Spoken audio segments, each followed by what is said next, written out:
Captive power plants हैं, हम देख रहे हैं कि के इलेक्ट्रिक के मुकाबले में इनकी परफॉर्मेंस खासी बेहतर है। के इलेक्ट्रिक को सब्सिडी भी दी जा रही है, हुकूमत और नेपरा की भी हर तरह से सपोर्ट हासिल है, इसके बावजूद भी ये इदारा नहीं परफॉर्म कर पा रहा। क्या वजूहत आपकी नज़र में इसकी समझ आती हैं? इसमें के इलेक्ट्रिक का मैं आपका पहले शुक्रिया अदा करता हूँ, आपने मुझे मदऊ किया। के इलेक्ट्रिक के पास डोमिनेटिंग फ्लीट जो है वो गैस फायर्ड पावर प्लांट का है। इनके ज्यादा plant gas fired power plant है जो 2400 मेगावाट है, जैसे आपने बताया। इसमें से 40% इनके पास आरएलएनजी के प्लांट है। जो इनकी बिजली ज्यादा बनती है वो आरएलएनजी से बनती है। अब अगर इनकी एवरेज एफिशिएंसी 2023 में रिपोर्ट की थी वो 42% है। उसमें ये 15% तो आपने बताया टीएनडी लॉस करते हैं और इनका कमर्शियल लॉस भी 8% है। तो वो 21% इसे कहते हैं aggregate technical and commercial loss. तो ये 21% है। अब मैं अगर इसकी एवरेज एफिशिएंसी निकालूं जो नेट कंज्यूमर तक जाती है वो 33% है। अब गवर्नमेंट ने कैप्टिव पावर प्लांट को बंद किया कि ये एफिशिएंट नहीं है। तो सबसे घटिया कैप्टिव प्लांट जिस पे गवर्नमेंट ने बेंचमार्क अभी रख के लेवी लगाई है ताकि ज्यादा से ज्यादा लग सके, वो 36% लगाई है। अगर 36% एफिशिएंसी वाला प्लांट घटिया है तो केई की नेट एफिशिएंसी 33% है।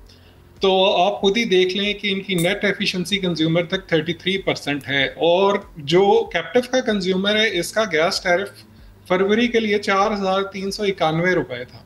और केई को जो टैरिफ दिया जा रहा है आरएलएनजी की मद में वो भी इससे कम है।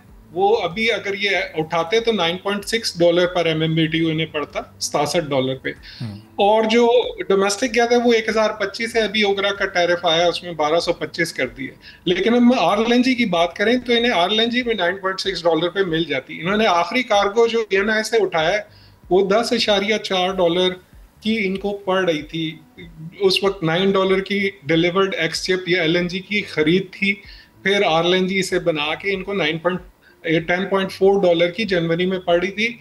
उसके बाद इन्होंने कोई कार्गो नहीं उठाया। ENI ने जो एक सप्लायर है हमारा उसने ये कार्गो जाके यूरोप में बेच दिए और इसे आर्बिट्राज कहते हैं। वहां गैस महंगी है, वो सारा आर्बिट्राज भी कंज्यूमर तक नहीं गया जो मिलियंस ऑफ डॉलर का है, वो भी केई ने PLL को दे दिया। अगर आपने जैसे कतर की बात की तो कतर से हमारे दो मुआहदे, एक QGSPA जो 13.37% पे है और एक QPNUSPA जिसमें हमारी मिलिट्री एस्टेब्लिशमेंट ने बहुत अच्छा किरदार अदा किया। वो दुनिया की सबसे अच्छी डील है 10.2% पे। पिछले माह अगर मैं देखूं तो 10.2% पे वो $6.8 उसकी DES प्राइस थी। अभी गवर्नमेंट को समरी पेश की गई है कि उसमें से 7 कार्गो सरप्लस है। अगर मैं ब्रेंट जब पीछे हमला हुआ, अगर इजराइल और ईरान की लड़ाई, उस पर भी ब्रेंट $70 तक गया। तो ब्रेंट को अगर मैं $68-69 पे दूं तो वो $60 की गैस है। केई की अपनी डेडिकेटेड लाइन है SGS टाइन पॉइंट से, आराम से केई $8.6 का ले सकता है जिससे ₹14 की वो बिजली बना सकता है। लेकिन केई ने जो ENI के कार्गो बेच रहा है और अपनी बिजली नहीं बना रहा, 14 इनकी जो एवरेज एनर्जी परचेज प्राइस है अपने कारखानों से वो ₹19। तो आपको ₹5 पर यूनिट तो यही बचता है अगर आप सिर्फ PSO से जाके बात कर लें। इनके पास LNG के कोई एक्सपर्ट मौजूद नहीं है जो लॉन्ग टर्म इनकी स्ट्रेटेजी बनाए। अच्छा, ये मुख्तलिफ रिपोर्टों में मेंशन हुआ है। दूसरा, अगर मैं कैप्टिव से इनका मुआवजा करूं तो इनकी ₹12-13 फिक्स्ड कॉस्ट है। जो गवर्नमेंट ने कैप्टिव पावर प्लांट की फिक्स्ड और वेरिएबल एंड फिक्स्ड O&M निकाली है वो ₹1.65 पर किलोवाट आवर है। उसमें 65 पैसे तो आप फिक्स्ड और वेरिएबल O&M के कह दें तो कैप्टिव को ₹1 कैपेसिटी पेमेंट की मद पे गवर्नमेंट ने अप्रूव किए हैं, जबकि के इलेक्ट्रिक को उससे 12 गुना ज्यादा किए हैं। अब 900 मेगावाट का प्लांट बड़ा होता है कि 1 मेगावाट का प्लांट, कैप्टिव तो 1 से 5 मेगावाट के लगे हुए।